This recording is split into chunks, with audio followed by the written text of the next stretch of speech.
Mr. Alfred T. Anderson was born in 1865 in Sweden. He became a photographer at the age of 16. He moved to Kearney in November of 1875. He married Miss Rickerson, gave birth to 3 kids: Ruth,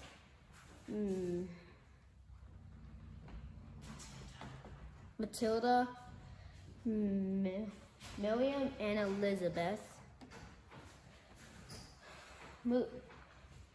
He looked like he had glasses, a beard, thick hair, looked bold or of importance. He was ambitious, musical. He started a photography business, established the Anderson studio. Many photos were taken by Mr. Anderson before his retirement. He helped Kearney organizing the country club. And his job, he worked at the Daily Hub and newspaper company. My name is Dee Ward. I was the mayor for 4 times and the sheriff for 2 times.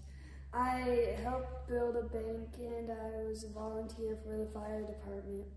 When my father died, he died in the middle of a farm. When I was going to the farm, I was wanting to try to find him, but I couldn't. So that's why when I died, I didn't want to be buried underground. So I wanted to be above ground so I wouldn't get lost.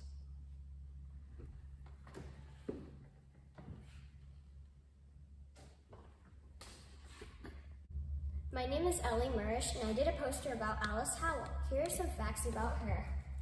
Alice was born May 12, 1911, and graduated in 1929. Alice was a legal secretary for a lawyer until she retired. It was Alice's energy and work how we understand our community now and in the past. Alice has instrumentally made a museum in Kearney. Alice lived at 4107 Central Avenue. She was known as a walking encyclopedia of Buffalo County's history. Alice's first impressions were always good ones. Alice's dad got struck by a train and killed in 1928. Alice loved to tell stories. Alice volunteered at Mona since it was just opened. The word retired does not describe this very active woman. The Sutorma Club honored Alice in 1992. And Alice's husband, Frank, died December 20th, 1973. Church activities have always been a life for Alice. Alice died January 25th, 203. Alice made buffalo tails at the Trails and Rails Museum. That is her gravestone, and here are some pictures about it. She won the Friends Winner 1997. Carol Cope was born on September 13, 1909 as Ida Einstein Schreppel. She used her birth name until December 11, 1934 when she became Carol. Ida Schreppel began classes on September 14, 1926 at Nebraska State Teachers College at Peru. She was an excellent pianist. She weighed 120 pounds and had reached her adult height of 5 feet and 5 inches. She was unmarried and did not use tobacco. She had directed a fall. Ron Cope and Carol were married at St. Anthony Catholic Church in Steinauer. Carol Cope was very active in the Red Cross. She had volunteered for over 70 years. Carol and Ron gave millions of money to different causes in Kearney. Carol died September 13, 2012. She was 103 years old.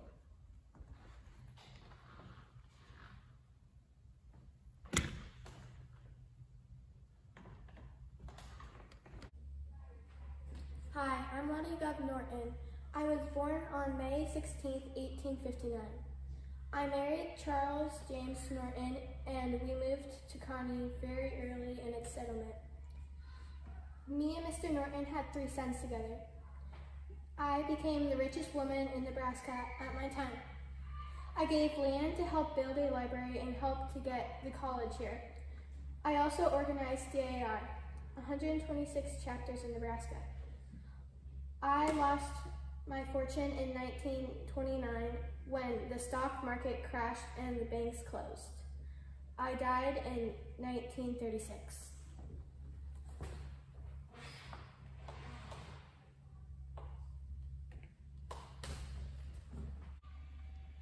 Frankie Hollingsworth was born in Madison County, Iowa, October 12, 1888, and moved to Buffalo County with his parents in 1894. Lewis and Jane Hollingsworth came to Buffalo County from St. Charles, Iowa in 1890 and bought a farm in the Center Township where they lived until they retired and moved to county. There were 6 children in the family whose names were Volley, Louis, Walter, Ethel, Ray, and Frank. Frank Hollingsworth married Serena, born September 8, 1954. They have 2 children, Jaron Hollingsworth, Kearney, Wyoming, and Miss Major Harbong of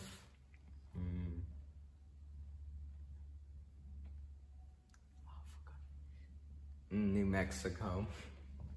He started his business career with the Kearney Land Company, and on its resignation to the Kearney Land and Mortgage, became its secretary and treasurer. He was very active in civic and community, was secretary and treasurer of the Kearney baseball team in 1912 to 1913. The Kearney team won the pennant in 1913. He became a director of the Kearney Chamber of Commerce in 1919. He was president of the Kearney Athletic Association in 1919. In 1973, he became treasurer of the Board of Education of the city for 33 years. He was a charter member of the Kearney's Queens Club. He is also a past LT governor of the Nebraska through Iowa District of Queens and has 25 years of perfect attendance record in the club. He became a member of the American Red Cross.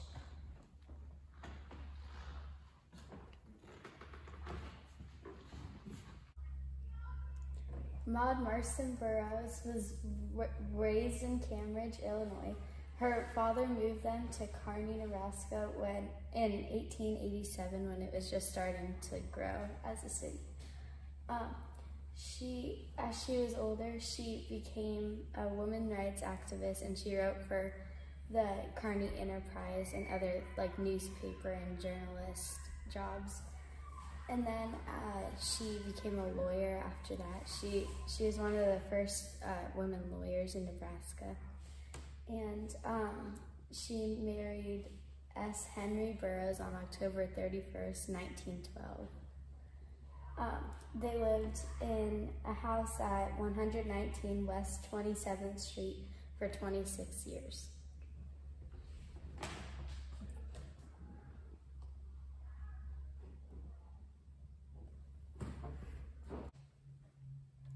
So Henry David Watson came to Kearney, Nebraska in 1886 from Greenfield, Massachusetts. He owned the largest barn in the world 5 miles from Kearney for 35 years. He planted over 35,000 trees, and his very large ranch had 2 names, the 1733 ranch and the Watson Ranch. And H.D. Watson was manager and part owner of the Watson Ranch. He introduced alfalfa to the Midwest with a couple of other people. And the barn was built into the side of a hill so horses could pull a lot of hay up into the barn.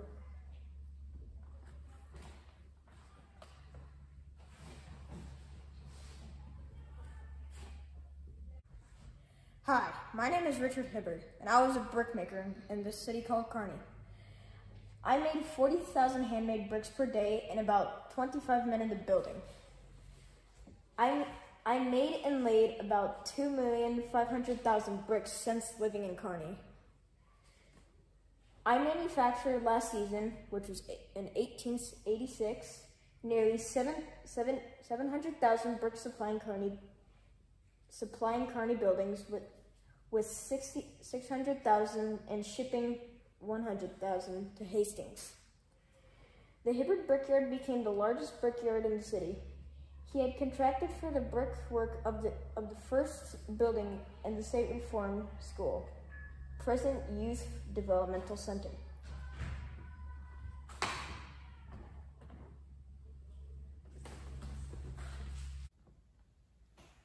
Nancy Hull was born in 1832 and died in March 1911. She was important because she provided help and support in her own home for people such as lonely girls coming to Kearney in the boom days. In 1893, she accepted an offer for O'Kane Cliftonton House to start the WCTU Hospital, Kearney's first. It was later changed into the Mother Hull Home when it was moved into its present location at 23rd Street and B Avenue in 1922. It was closed in 1910 due to the financial difficulties, and on March 9, 1912, the hospital was taken over by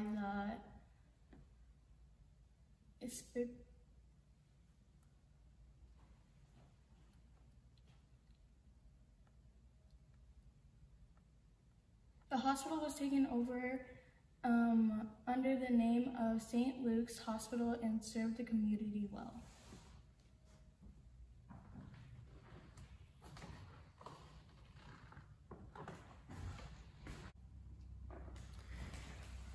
So these young people were sent to the State Industrial School in Kearney. They were all orphans. These kids died at the school. They did not have gravestones until about 20 years ago. Then you have some pictures of it. This is the State Industrial School down here. It's now YRTC. If you don't know what that is, it's the Youth Rehabilitation Center. And then so we have Wayne Wiseman. He was 17 years, 6 months old. He died June 2nd, 1939. The cause of death is he hanged himself. Next we have Samuel Dates. He was 17 years old. He died June 17th, 1890, and the cause of death, he drowned in a lake at the school. And then we have Charles McVeigh. He was 13 years and 10 months old. He died September 4th, 1931. Cause of death was appendicitis. And then up here we have Millard Case. He was age 16. He was buried February 28th, 1923. We don't know when he died. And the cause of death was pneumonia. Then we have Barbara Collier, age 14, 10 months old. She died June 19th, 1889. Cause of death was consumption. And then our last person down here was Malachi Matthews, who was age 19. He died April 30th, 1898, and his cause of death was fever of the lungs.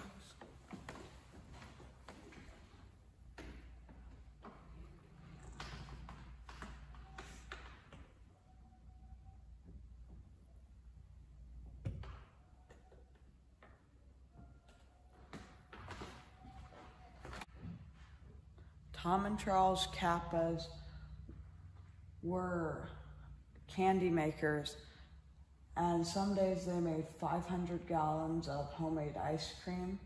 And Tom and Charles' real names were, I don't know, so he'll just zoom in. Tom's wife worked for the candy kitchen some days for 19 hours. The Emporium Candy Kitchen would last for 30-ish years. They were the first Greeks in Kearney, and they lived in a Greek village called Akka, and they had lots of businesses.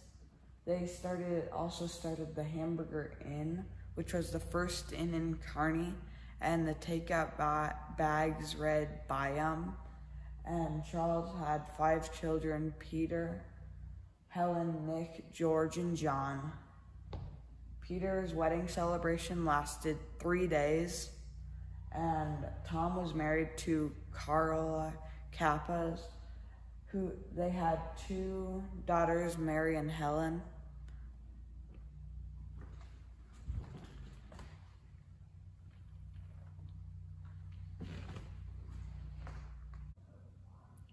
This is the story of Maggie Anderson.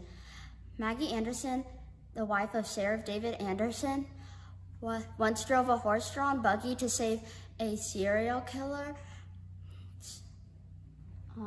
Samuel Richards, aka Stephen D. Richards, from the mob at the train station that wanted to hang him. Richards was very frightened during the ride.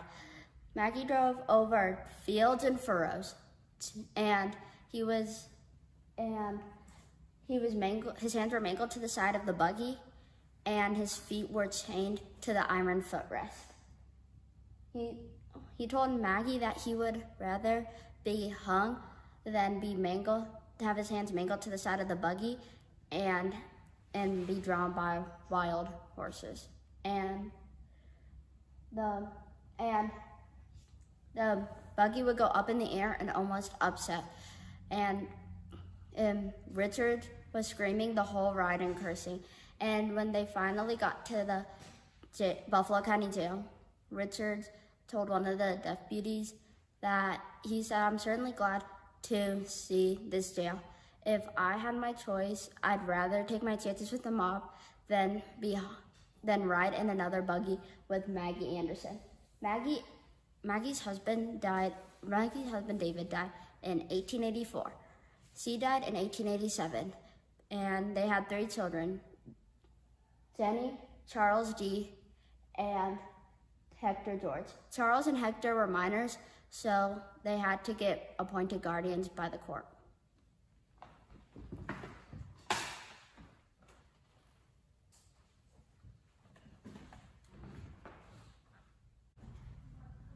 Reverend Osbury Collins was born on October 25th. He and his wife were the first settlers in Kearney, Nebraska. He came to Kearney Junction on April 11th, 1871. His wife's name was Louisa Collins, also known as the Mother of Kearney. The post office was established, and he was the first postmaster. He was a preacher.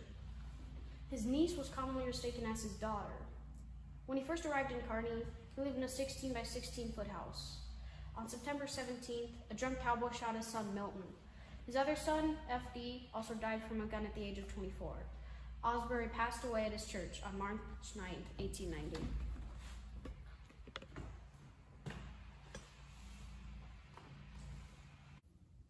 Hi, my name is Liam Kosniski, and I'm going to be talking about Captain David Anderson.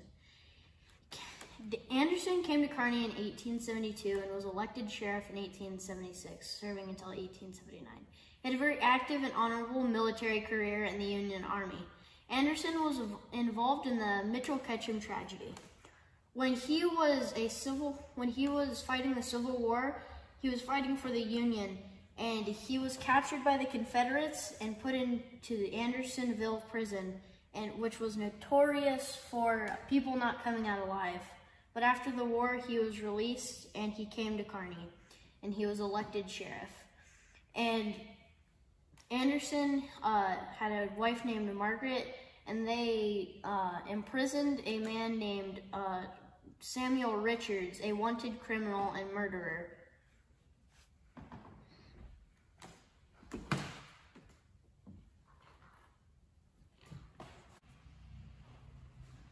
Emma Jane Wart was born February 8th in 1865 in Tama County, Iowa. She grew up to be a school teacher, and she taught all grades in a one-room schoolhouse in Bigfoot, Iowa, and Pleasanton, Nebraska. She cooked for prisoners while her husband, D. Wart, was the sheriff there. She lived through 2 depressions and did not trust the banks and hid all her money in her house. When she died, they found $7,000 in her closet.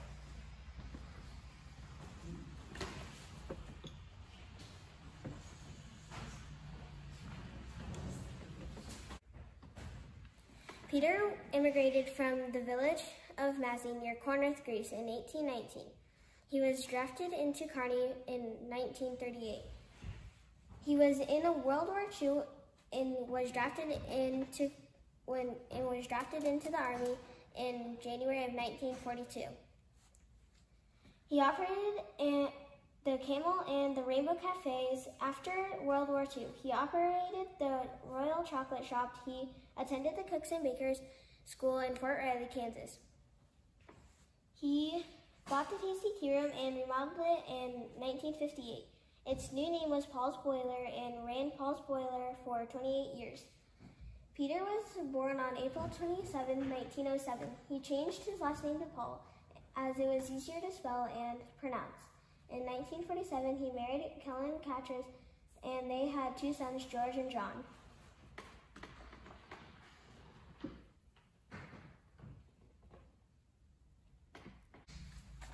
Lyman B. Cunningham, the creator of the first journal in Kearney, the Kearney Junction Times, was born on a plantation in 1844.